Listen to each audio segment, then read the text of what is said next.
చేశారు, డీసీపీ గారికి చెప్పాను.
ప్రజల్లో ఒకసారి జారిపోయిన తర్వాత మళ్ళీ వెనక్కి వచ్చినారంటే ప్రజల్లో ఆ రెస్పెక్ట్ పోతుంది, ఆ విలువలు పోతాయి, ప్రజలు ఇచ్చే గౌరవం పోతుంది. కాబట్టి వాళ్ళని మనం కూడా తీసుకోలేకపోయినాం. వాళ్ళ రాజకీయ జీవితాలు ఏమైపోయినాయి?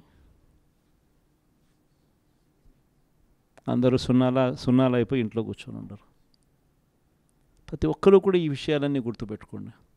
రాజకీయాలలో ఎప్పుడు షార్ట్ కట్ ఉంటుంది, లాంగ్ కట్, దూరం దారి ఉంటుంది, షార్ట్ కట్ ఉంటుంది. షార్ట్ కట్ ఎప్పుడు తీసుకోవద్దండి. రాజకీయాలలో ఏ రోజైనా కూడా నిలబడాలి అని అంటే, ప్రజల మన్ననలు ఉండాలి అని అంటే, ప్రజల్లో గౌరవం ఉండాలి అని అంటే, కష్టమైనా కూడా మనం తీసుకునే దారి విలువలతో కూడిన దారి, విశ్వసనీయతతో కూడిన దారి తీసుకోవాలి. ఇదే నేను పాటిస్తాను. నేను మీ అందరి దగ్గర నుంచి కూడా ఇదే ఉండాలని ఆశిస్తాను.